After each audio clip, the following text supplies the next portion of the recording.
Okay, guys, I hope you can hear me well. I am looking at a new software made by Tastyworks called Look Back. And this is a beta test. They sent me an email about it. So I'm going to look into it and give them some feedback. This is actually my first time with the app, by the way. So this will be a bit of a learning curve for me as well. But that was the point of me wanting to record my first foray into using this software, just to see how easy it is to get into. So I'm not going to watch any tutorials like most people, like I should, honestly. But I mostly use thinkorswim's feature called thinkback on their platform whenever I do my back testing or testing out strategies or trade simulations, all that kind of stuff. So let's try out Look Back. Start now. And I can't share the link with you guys, but I can at least show you some of the features. So it says enter a symbol above. I'm going to enter AMD because my sister-in-law wanted me to look into it. She has a contract for January 2022. So I just clicked on that. Scroll down. This looks like the Tastyworks platform as well. So that's pretty cool. Let's see, which strike? She has a really high strike. I'm not going to pick that. I'm going to pick something right at the money. Let's do a $5 wide call spread. Okay, it's just as easy as the platform. So -1, sell 1. Okay, yeah, I mean a put spread. That's that call spread.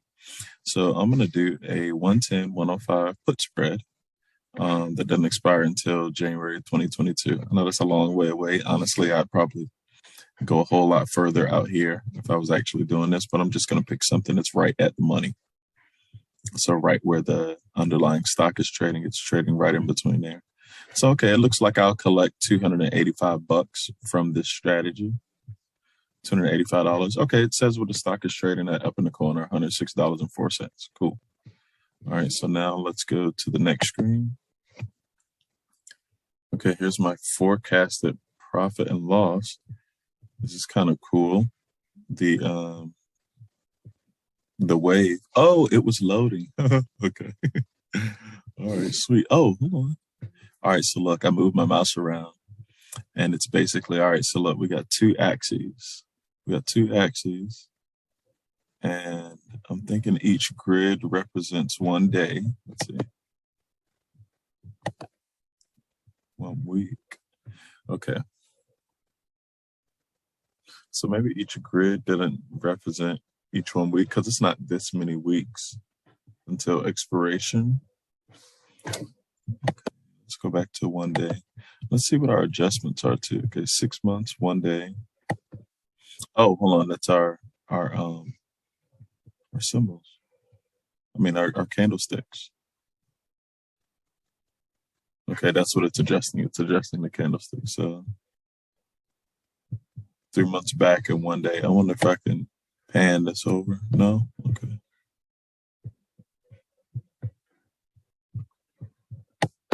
Okay, so it tells me what each day.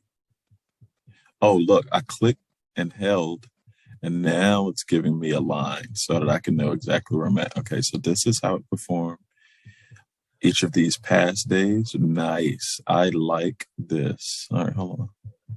Oh, this is showing the underlying stock. That's how the underlying stock performed. Now, this is showing my forecast of how my position would perform over time. Okay. So each day, it's just showing me each day.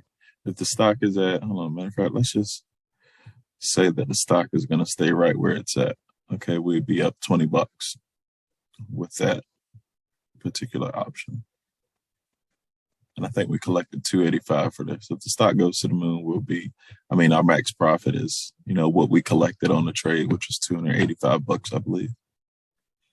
Okay. Cool. Okay, I understand that.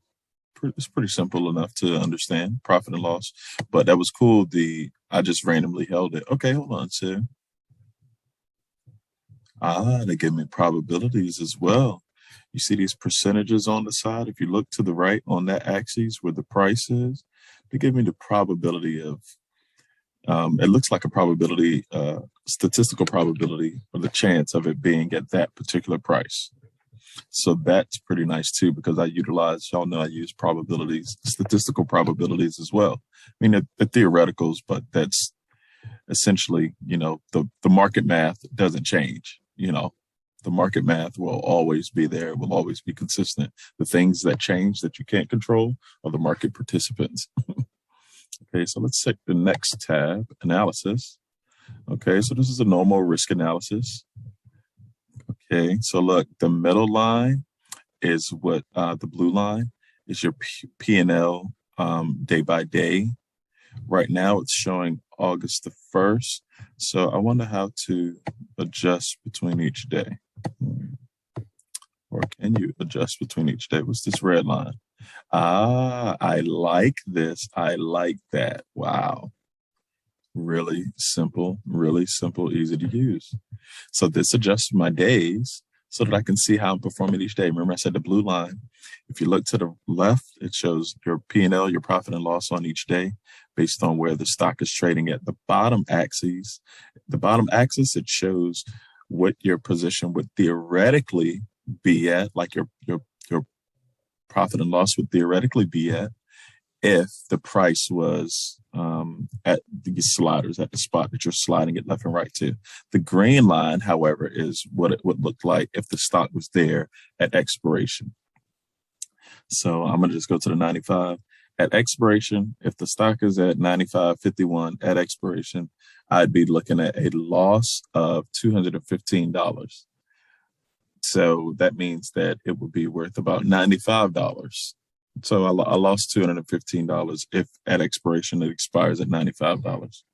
Okay, I don't know what I just pushed. Might be a bunch of people, not just me, loading up this server for this beta test. Okay, cool. And then this one, right here, if it's above my strike price, my 10, I think I chose the 105. Did I choose the 105 or the 106? I'm not gonna lie, I can't remember. But if it's above 106, then of course your max profit is what you collected on the trade. That's for expiration. So $285. But if it's November 28th, your profit and loss will only be $100 or $99. Cool. So let's see. Let's slide by date. This is sliding by price. Okay. So it shows the difference. You can use a slider to adjust the price and then scroll down here and see your day by day price change. Oh, delta. You can see your delta price change as well as the price changes. Okay. That's pretty cool. Pretty cool. Let's see theta. Well, theta's not going to change. You need, there we go. Let's see, profit and loss by date. It's pretty cool. You can add both of them in and see any changes. Okay, and there's our distribution curve. That's what I'm looking for. And of course, it only shows it and gets wider the closer you get to expiration. Because right now, it's so far out, it's not going to be a whole lot of variance in your delta and theta. And that's because it's such a farther dated option. Okay, but I'm supposed to be just, going through the platform, but I'm kind of geeking out right now. This is sweet. All right, let's go to statistics. Okay. So this is a statistical point of view. This one, this slider adjusts my date. Okay. And then this axis is my price. What's this one at the bottom? I think that's my profit and loss, actually. Yeah, that's my profit and loss. Yep. All right, so the bottom axis is the profit and loss. This one is the price of the underlying stock. I know this might be a little bit overwhelming for some people. I know I got some beginners, people who are just getting started on my page, but this is a great way to see how your position will perform over time. P&L bell curve. This one is a slider for my date. This curve should widen the closer you get to expiration. Yeah. And it should be a lot bigger. Yeah. A lot taller the further away from expiration you are. So basically this is our bell curve. So our normal distribution of prices that should potentially happen. So I haven't really gotten into standard deviations or anything yet, but that's where the bell curve comes from. I think I did get into a little bit of it, but it's pretty cool that you can adjust and see how your bell curve will change over time. Pretty cool, pretty cool, pretty cool. I like it, Tastyworks. I like it. Okay, so you can put both of them on at the same time. Fantastic. Fantastic. Cumulative percentage and the percentage of how well you're doing, and then the bell curve of the statistical probabilities of the price being at any of these spots. Nice, nice, nice. I like it. All right, so back test. Let's see. -1 contract, -1 put, 49 delta, and +1 put, that's a 43. So let's run that back test. And this shows the result. It's a win rate of 54%. And this is since January 2013. Nice. The average premium that I collect is $102. Average profit per trade is $57. Average day in the trade is 94 days. Average profit per day is 61 cents. My biggest loss was 190. Okay, it doesn't show the maximum win. Let's see. What happens if I click on any of these? Wow, this is amazing. This is when AMD was down like crazy. But this is awesome. Wow. Shows you a full-on chart of if you were doing this position, well, not this exact position. Basically, you're choosing, look, I'll show you. Let's see if I can go back to back test. What does this button do? That button does what I wanted it to do. Choosing. So in other words, choosing a 49, choosing to sell a 49 delta put and buy a 43 delta put in AMD that has 172 days to expiration over the past, God, look how many years, nets you these results. It's 35 trades total. Your win rate is 54%. Your maximum loss is -190. The average premium that you collect is this much. What is my actual full-on return? Okay, that's my return. Look on the left-hand side. As of July 2020, if I took these 35 trades years ago, every single time using those same parameters that I used on the last page, this is what my profit and loss would be. Currently, I'd be at $1,670. Nice. Oh no, I would close at $2,010. This is awesome. Wow. Yeah, close at $2,010. I wonder if okay. Wow, so that's it. I am a fan. I will be utilizing this thing often. I think one thing that I would like, well, no. I was gonna say that I would like to see the max profit here or my current profit had I been doing this whole time here. But I don't need to see that because I can just put my hand down here and just scroll along and see, what the trade looks like. And this is based on how AMD has performed. And if I had used, remember, these parameters. Oh, hold on, I did that wrong. These parameters to structure a trade. Wow, wow, wow. If anybody wants to look up some strategies and see how they would perform over time, please let me know. Tastyworks, you have outdone yourself. I was thinking at first, I was like, man, they're not showing previous prices or anything so I'm not just looking right at how a stock performed on that day. But this is nice because this is purely strategic. It's just showing if you use these particular trade mechanics, and that's where the edge comes in trading. That's where the edge comes because you think about it, market participants change. The market is always changing. Volatility is always changing. Opportunity is there, then it's not, then it's there, then it's not. It's always so dynamic. But the edge comes from having optimal trade mechanics that you can test over time, over a long period of time, and just see how well they perform. That's how I got so much better at my trading, being able to see how well things have performed over time.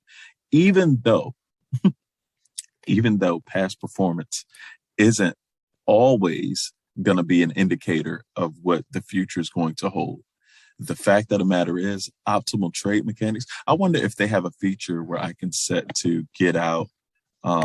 Like, okay, because I have certain rules that I go by depending on the trade. Oh, buddy. Uh-oh. All right, y'all. I got to hurry up because my video is getting way too long. This is what I do. I do not hold until expiration all the time.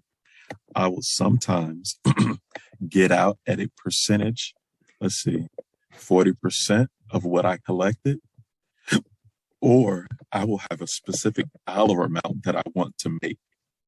This is nice. So once I hit a profit of $100, matter of fact, let's just do the 40% and see how it looks. Hold on, stop loss. You can set a stop loss at a percentage of what you can do your stop loss at the same as what you would take your profit. Oh, you can add them together. Wow, tasty. You've outdone yourself. Or you can exit at a certain days to expiration. I do this too. I'll exit with about half of the time left, depending on what strategy I'm using. So you can set this. And this is, like I said, the edge comes from optimal trade mechanics, finding the trade mechanics, the structures that work for you and utilizing them until they don't work, utilizing them until they don't work, but they have to work for how much money you have, so that's a big deal. So let's exit at 20 days of expiration. Now let's run the same exact test. Okay. Our win rate went down exiting that early. And look, our profit went down quite a bit as well. But look at our maximum loss. Everything is so much smaller. Max loss 72, average premium collected 102, average profit per trade $11. Yeah, see, that's pretty low. But the average days in the trade, look, you're not in the trades that long either. So you'd be whipsawed, not whipsawed, but you'd be in and out of the trade quite a bit. A long-term strategy like this, you don't have to necessarily take profits early. For real. You could put something outlandish like 80%. Let's see what an 80% will give us. And then I'll turn the video off after this. I'm not going to exit at any days to expiration. I'm going to just do it based on purely a percentage. Okay, max loss grew. The profit's still a little bit lower. These benefits, so this is telling me that this strategy benefits more from holding it a lot longer. Holding it a lot longer. Just waiting until expiration. Forget that 80%. Hold winners until expiration or at exit. Matter of fact, let's put a never exit and let's put only getting out at 80%. All right, y'all. I'm about to turn this off. I promise. This is a 20-minute video. That's too much. This is unlike me, but this is nice. This is new material. Okay, there we go. We're getting a little bit better numbers. 1,230. All right, y'all. Thank you for watching. I hope this video helps somebody. Tastyworks. This is awesome. I really, really like the software. I will be using this all the time on my channel as well, even though I don't really have much of a following. Thanks for watching, y'all. Bye-bye.